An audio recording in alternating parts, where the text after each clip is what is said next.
म्हणून येणाऱ्या कालावधीमध्ये 50% आरक्षण, 50% मतदान, 50% जबाबदारी आणि 50% नेतृत्व करत असताना या पद्धतीने आपण सगळेजण सामोरे जाऊ. 22 तारखेपासून आदिबाया आदिशक्तीचा जागर सुरू होतोय. खऱ्या अर्थानं माझ्यासमोरच सगळ्या आदिबायाचा जागर बसलेला आहे आणि या सगळ्या आदिबाया आदिशक्तीचा जागर होत असताना स्वतःच्या आरोग्याची जरूर काळजी घ्यावी. कारण की मी प्रत्येक ठिकाणी सांगते, नवरात्रीचे उपवास कोणाच्या भावना मला दुखवायच्या नाहीयेत, पण कडक निरंतर उपवासाच्या मागे लागू नका. आधीच आपले हिमोग्लोबिन फार कमी आहे.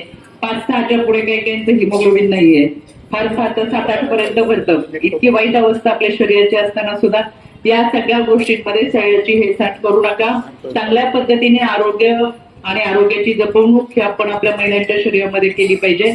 खरं तर सुपर वुमन म्हणून कधी स्वतःचा थोडी सुपर वुमन म्हणत असेल तर सांगा, आम्ही सुपर वुमन नाही, आम्ही वुमन माणूस म्हणूनच आम्हाला जगण्याचा अधिकार द्या, खऱ्या अर्थानं सन्मान द्या.